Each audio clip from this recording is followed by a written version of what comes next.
"Buy me, Cowboy, the most beautiful Apache slave," said when she saw the man at the market. The sun over Silverhorn burned so fiercely that even the dust seemed afraid to rise. On the wooden platform in the center of the square stood a woman with her wrists bound, her chin lifted, her gaze unbroken. Tashona Neole did not tremble. She looked like something carved from the bones of the canyon itself, proud and silent while the crowd muttered about wild Apache blood no man could ever tame. No one stepped forward. No one dared. Then Elias Crowder rode into the square. He carried the heaviness of a man who had buried too many pieces of himself in forgotten soil. When his eyes met hers, the air shifted. The fierce stillness in her face softened for the first time, just enough for a single breath to slip through her lips. "Buy me, Cowboy." The words were quiet, but they cut through the heat like a blade. Elias froze, startled not by the request, but by the familiarity in her eyes that remembered him even when he had tried to forget himself.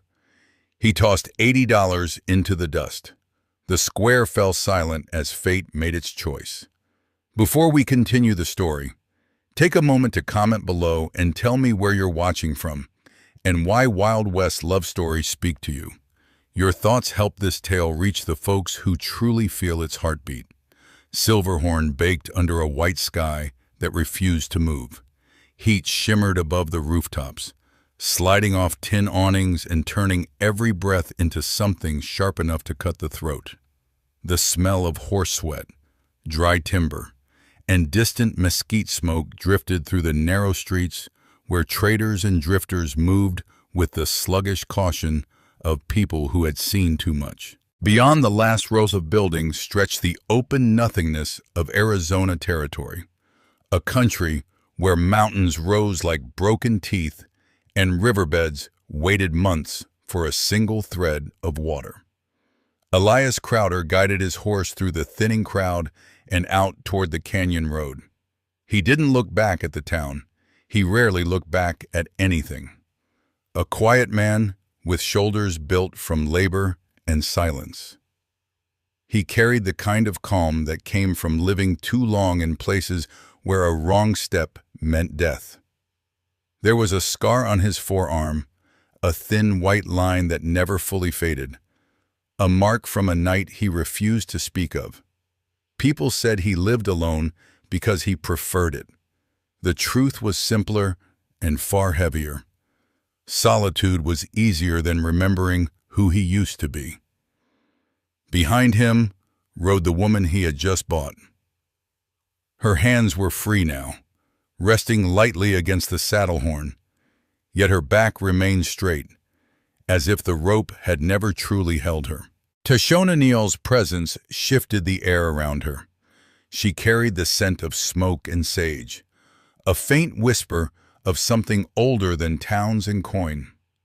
Her hair, loose now, moved with the desert wind like a black river.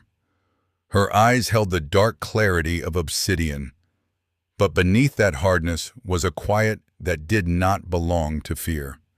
She watched the land with an alertness shaped by generations who learned to survive by reading shadows in sky. Elias stole a glance at her and tried to understand the moment earlier why she had softened when she saw him, why her voice had carried trust he did not deserve. She noticed him watching and met his gaze with a steadiness that forced him to look away first.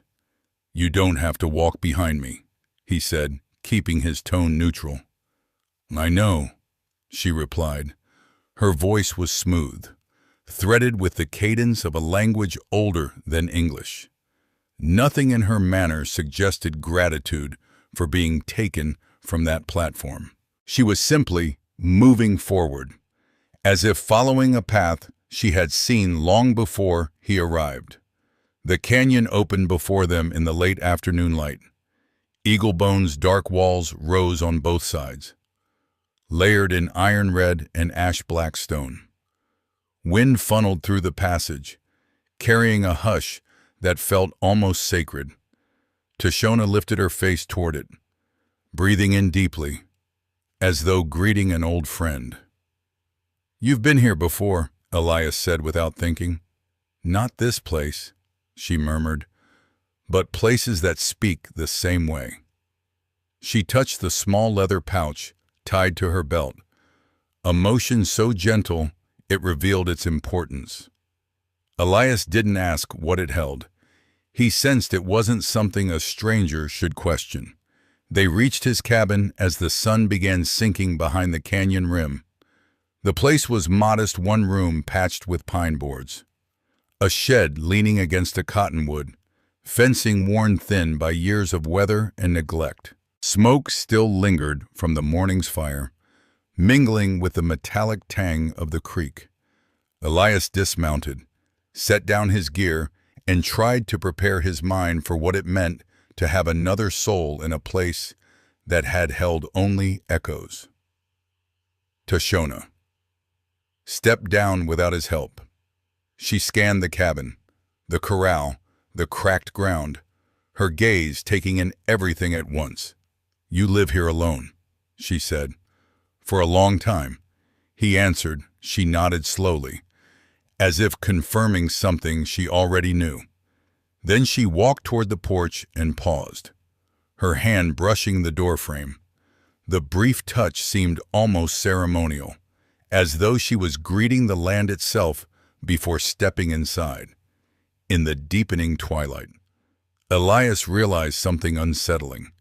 He had brought her here thinking he was rescuing her, yet he felt, with a quiet certainty, that she was the one who had already read the truth of him long before he understood anything about her. The road into Eaglebone Canyon narrowed until it felt less like a trail and more like a vein carved into the earth. Stone rose on either side in silent walls, catching the echoes of their horses' steps and folding them back in low. Restless murmurs. Elias kept his gaze forward, though he felt Tashona's presence behind him like a second heartbeat, steady, persistent, impossible to ignore. She made no sound, yet the canyon seemed more awake now that she traveled through it. Halfway along the bend, he slowed his horse. It wasn't intentional. His body simply reacted to the awareness of her riding so close. "You don't have to follow that near," he said quietly. "I wasn't following," she replied.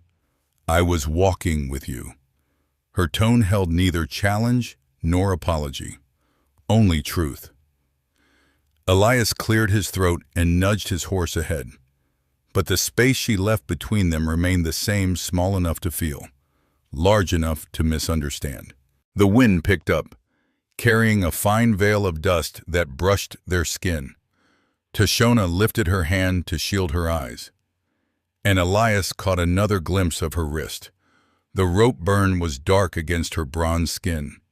It stirred something in him, anger, guilt, a memory he'd rather keep buried, but he forced his eyes away before she noticed.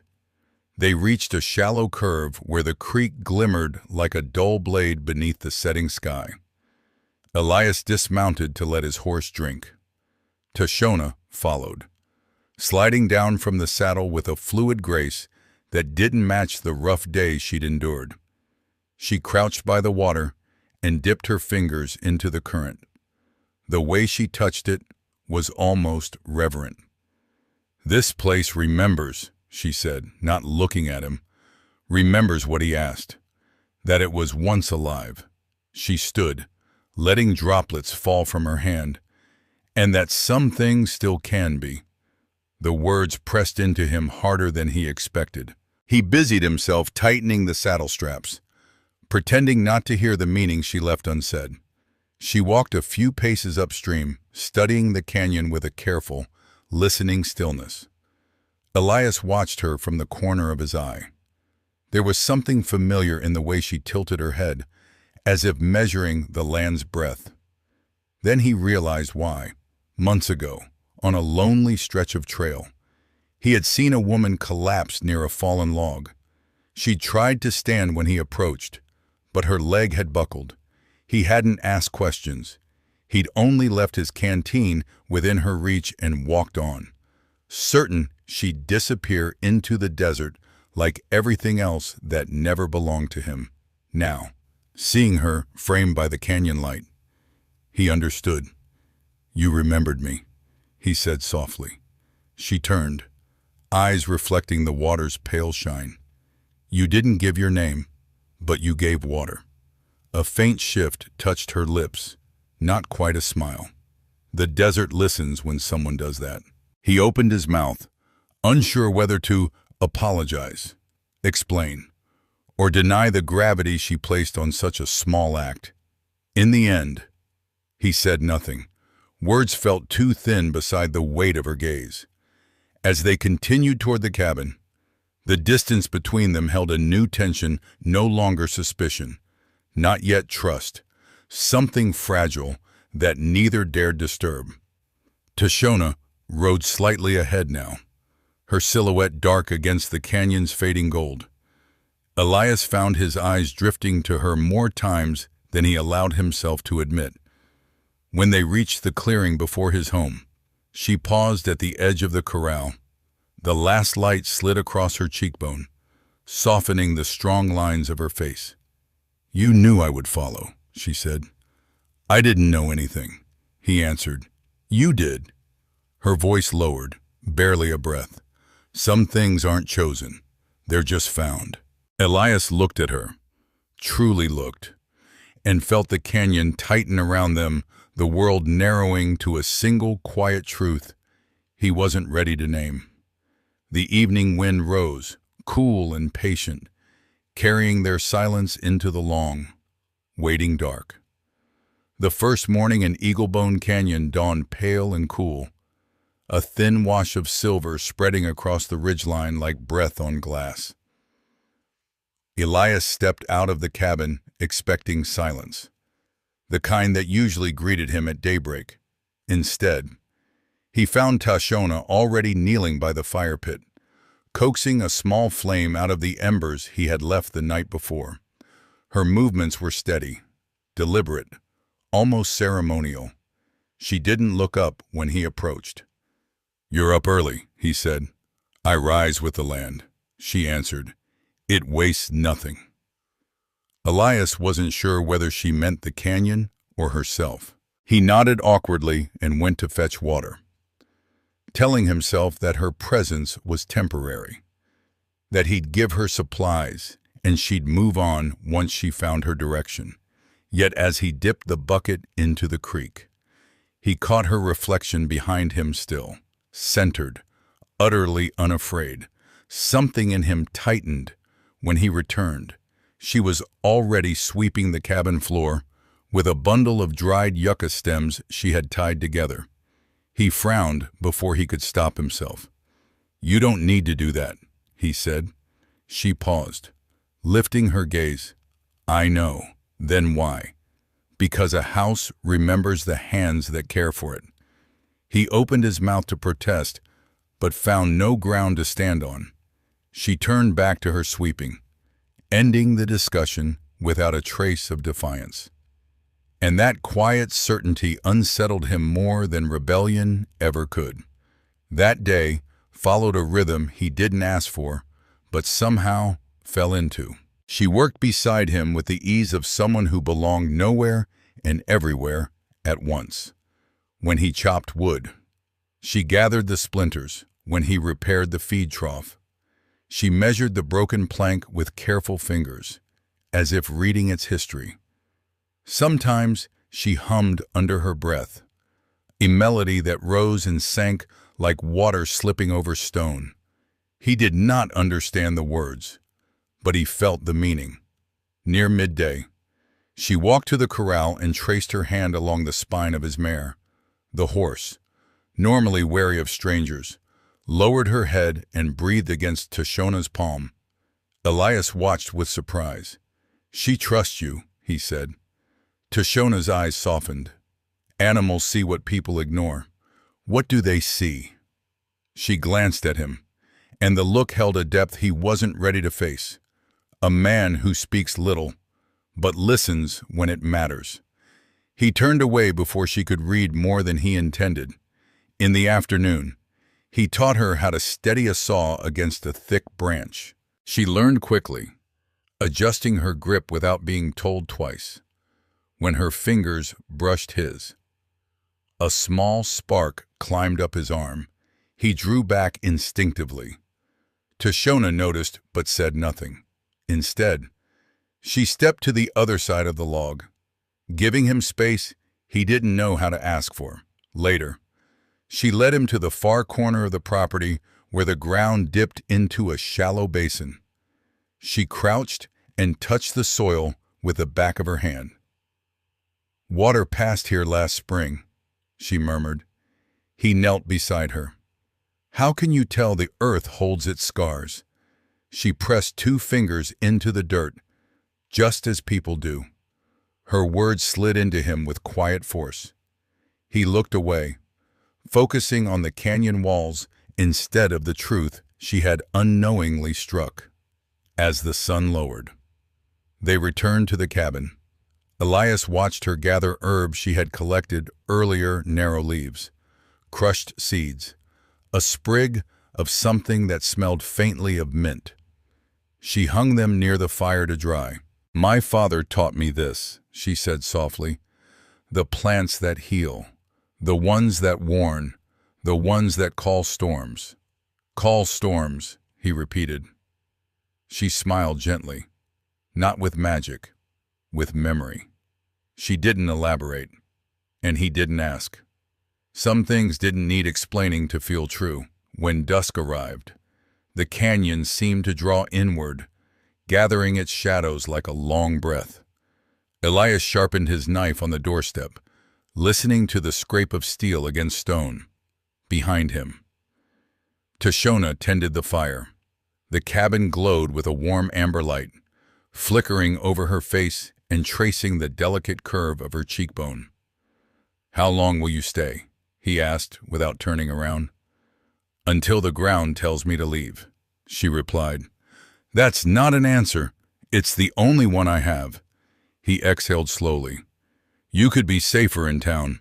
Silverhorn is not safe for me." Her voice lowered. "Besides, you bought me." The knife stilled in his hand. "I didn't buy you for myself." "I know." "Then why say it like that?" She hesitated. "Because some people hear that word and think it means ownership, but you don't." The truth of her statement steadied and unsteadied him all at once. Silence stretched, warm instead of heavy. The fire crackled softly. The canyon wind slipped through the chinks in the wall. Elias turned at last, and their eyes met across the small cabin. Something shifted, subtle but irrevocable, the fragile beginning of understanding. Later, as she sang by the hearth, Elias sat on the porch, staring at the slice of sky between the canyon walls.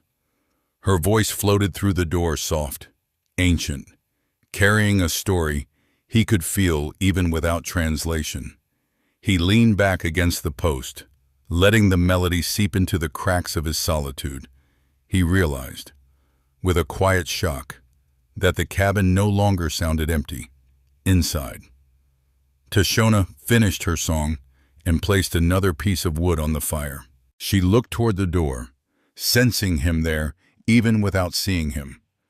Her expression softened in the glow of the flames. Neither of them spoke, yet the silence between them had changed. It no longer kept them apart. It held them gently, unmistakably like the first thread of a bond neither had intended to weave. The heat broke without warning. Elias sensed it first, not in the air, but in the ground beneath his boots. The soil felt tense, as if holding its breath. By late afternoon, the sky over the Mogollon Rim darkened in heavy folds, a bruise spreading across the horizon. Tashona stepped out of the cabin and looked toward the ridge. The wind caught her hair, lifting the strands like black flame. "It comes fast," she murmured. "What does Elias ask?" "The kind of rain that doesn't fall," she said, eyes narrowing. "It drops." Before Elias could respond, a distant rumble reverberated through the canyon deep, rolling, unmistakable. The first flash of lightning tore the sky open. He glanced toward Clearbone Creek. A thin trickle of water shimmered at its bottom. Nothing alarming yet, but he knew what she meant. In these canyons, storms elsewhere birthed floods here. "I need to secure the corral before the wind takes it apart," he said. "You should stay inside," Tashona replied. "I've lived through storms," he countered. "Not this one."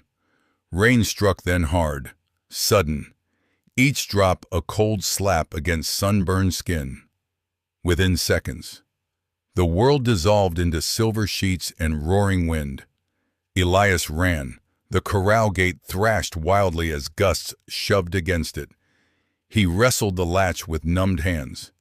Thunder cracked so sharply it felt as though the canyon itself had split open. Behind him, the creek screamed to life, water hitting rock with violent force. Tashona watched from the porch, gripping the wooden beam until her knuckles whitened. She called out. Her voice nearly drowned in the storm, "Elias." He didn't hear her. The wind swallowed every sound. A torrent surged down the creek bed, rising from ankle-deep to knee-deep in the space of a breath.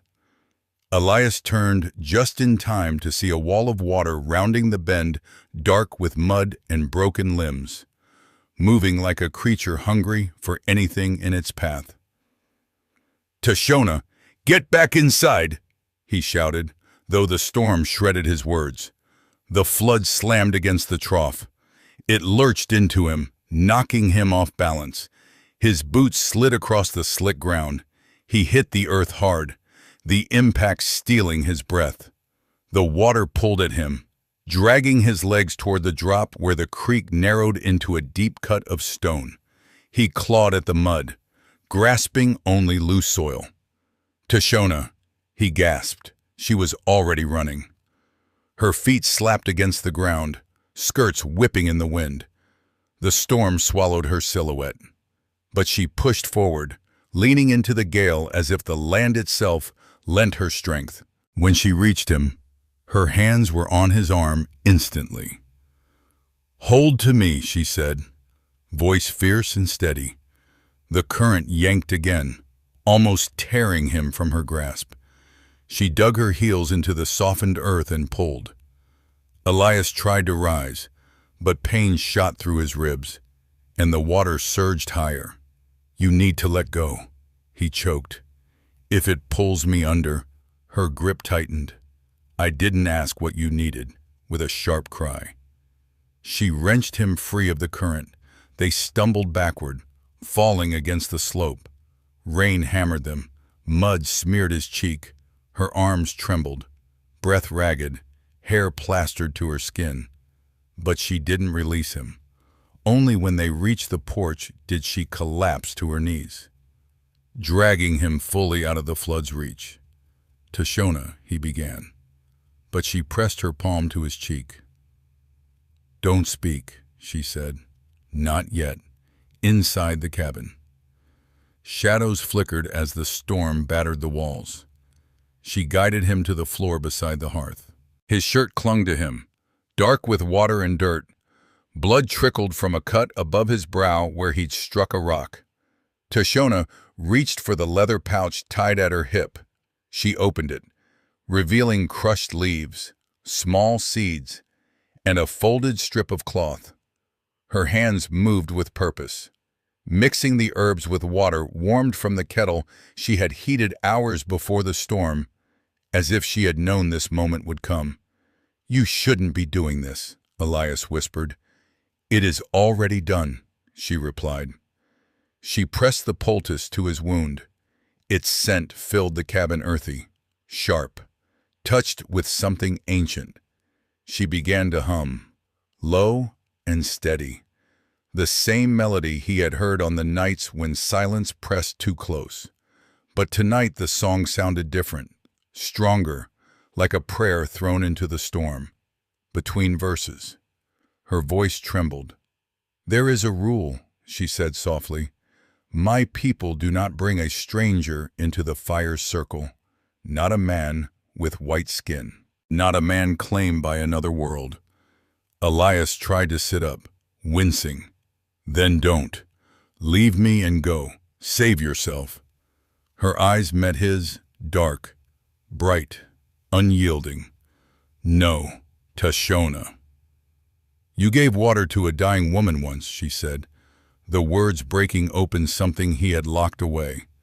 "My father said the desert remembers kindness longer than cruelty. I remember too." He swallowed hard, the room tilting slightly. That was nothing. It was everything. She leaned closer, her forehead nearly touching his. "You think you saved me today? By buying me. But I chose you long before that moment." Thunder rolled across the canyon, shaking the walls. She rested her hand over his heart. "I break this rule for you," she whispered, "and I answer for it alone." Outside, the storm raged, but within the circle of the fire's glow, time gathered itself into a single stillness. Elias closed his eyes, not from weakness, but from the weight of what she had given him, something deeper than rescue, more binding than a promise. When he opened them again, her face hovered above his, softened by worry and relief. "You are safe now," she said. He reached up, fingers brushing her wrist. "Only because of you." Her breath hitched, barely noticeable, yet enough to shift the space between them. The forbidden line that had held them apart began to dissolve, washed away by the flood outside and by the choices neither could take back.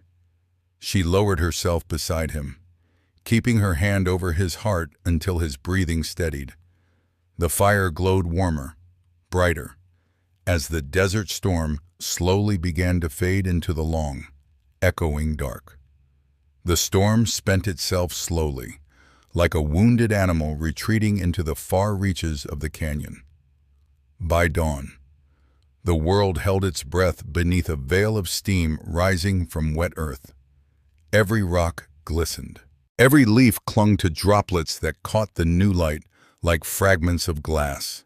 The smell of soaked sage drifted through the cracks of the cabin, clean and raw. Elias woke to that scent and to the warmth of a blanket pulled over him. His muscles ached, ribs throbbing with each breath. But he was alive. The memory of the flood slid through him in disjointed flashes, the roar of water. Tashona's hands gripping his, the fierce determination in her eyes. And then the firelight, her voice trembling with a song older than the canyon walls. He turned his head. Tashona knelt by the hearth, stirring a small pot suspended above the embers. Her hair hung loose, darkened by rain but beginning to dry in gentle waves. Her movements were slower than usual, careful, as if she was conserving strength she no longer had. Yet there was grace in her exhaustion. She sensed he was awake, but did not turn. "You should rest," she said. "I've been doing nothing but resting," Elias replied, his voice rougher than he intended. "You almost drowned." She spoke quietly, as though stating a fact the land itself had witnessed. "Rest isn't a weakness. It's a promise you made to the living." He tried to sit up, and pain lanced through him. Tashona was beside him before he could hide the wince, her hands steadying his shoulder. "Slow," she said. "Let the earth settle inside you again." He exhaled, letting his back meet the wall. For a moment, neither spoke. The fire crackled softly, the only heartbeat in the room. "What you did?" He paused, searching for words that didn't feel enough. "You shouldn't have risked yourself like that." She lifted her gaze. "I risked nothing. You broke your people's rule." Her jaw tightened. "Rules are meant to protect memory, but some memories need to change. The weight of her words pressed against him with unexpected force. He looked toward the window where the faint outline of the creek shimmered between the reeds, swollen but no longer raging. "You could have died," he murmured. Tashona lowered her eyes. "So could you." A fragile quiet filled the cabin. Elias felt the truth settle into him like warmth. She had chosen him not because of debt or fear, or the strange twist of fate that put them on the same platform in Silverhorn. She had chosen him long before he ever understood the measure of that moment by the fallen log, when a silent act of kindness carved itself into her memory. "What happened out there," she said slowly, "was more than weather. The storm answered something we carried. It took from us. But it also gave." "What did it give?" he asked. She hesitated, then opened the small leather pouch she always kept close. Inside were pale kernels of corn, kept dry through rain and flood, wrapped in a piece of worn cloth. "My father saved these," she said. "Seeds from before soldiers burned our tents. He told me that when the land forgives, these will grow, and when they grow, the people survive." Elias studied the kernels, humbled by the weight they carried. "You're planting them here." Her eyes softened. "If the earth accepts them." He felt a tightening in his chest. Not fear, not pain, something else. Something he had not let himself feel in years. "Let me stand with you when you do it," he said. Her breath stilled for a moment, as if those words struck deeper than he knew. Then she nodded. Later, when the sun rose fully, they stepped outside. The canyon glowed gold along its edges. Mist rolled off the creek in slow curls. Tashona walked to the patch of softened soil behind the cabin. Elias followed, steadying himself with each cautious step. She knelt and pressed her palm to the earth. The gesture was intimate, reverent. Elias knelt beside her, unsure whether he was intruding on something sacred. She reached into the pouch and placed a few kernels into his hand. "Why me?" he asked quietly. She considered the question, her eyelashes catching the morning light. "Because you listen," she said, "not just to me, to the land, to things you don't yet understand." He swallowed. "I didn't think I had anything left to listen with." "You were wrong." For a long moment they stayed like that, kneeling side by side, sharing the silence of new beginnings. Then, together, they pressed the seeds into the soil. The earth was cool and pliant beneath their fingers. Tashona covered the seeds with gentle strokes. "If they grow, it means the ground remembers my people with kindness." Elias looked at her, saw the hope she kept guarded beneath a lifetime of loss. "And if they grow," he said softly, "we remember each other the same way." Her breath caught, a small sound, but enough. She met his gaze not with the calm distance she usually carried, not with the defiant strength she'd shown in town, but with something open, quiet, and deeply human. The canyon wind brushed past them, lifting strands of her hair and carrying them across his cheek like a fleeting touch. For the first time since the floodwaters rose, Elias felt steady, not because the danger had passed, but because she was here, because something in both of them had shifted, irrevocably, toward the other. The earth held their secrets, the canyon held their silence, and in that silence, something new began to root. Days passed, quiet and unhurried, as if the canyon itself were giving them time to breathe. The soil behind the cabin darkened where the seeds lay hidden, drinking in the warmth of each sunrise. Elias checked the patch every morning, though he pretended he was only passing by. Tashona watched him with a faint, knowing softness, saying nothing.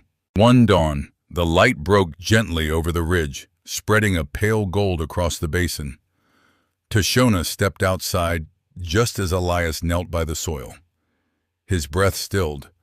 A single green blade had pushed through the earth thin, trembling. Impossibly brave, another followed beside it, splitting the crust with quiet insistence. The land had answered. Tashona approached and sank to her knees. Her fingers hovered above the fragile shoots, not touching, only witnessing.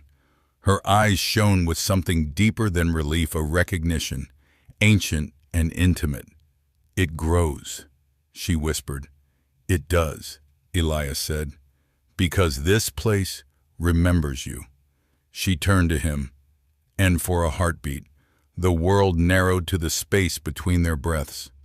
No force pulled them closer. Yet they leaned in all the same, guided by something older than fear and stronger than the rules that once separated their worlds. The wind swept gently across the canyon, carrying the scent of wet earth and new life. Tashona placed the final seed, her father's seed, into Elias's palm. He pressed it into the soil beside the others, covering it with his hand, then with hers. Together, they sealed it. The creek murmured, the leaves rustled, the blades of new corn swayed like small green flames in the morning light. Elias looked at her, voice steady. "From now on, whatever grows here grows because we planted it together." Tashona smiled, a soft, quiet light. "Then this place is no longer just your home," she said. "It is ours."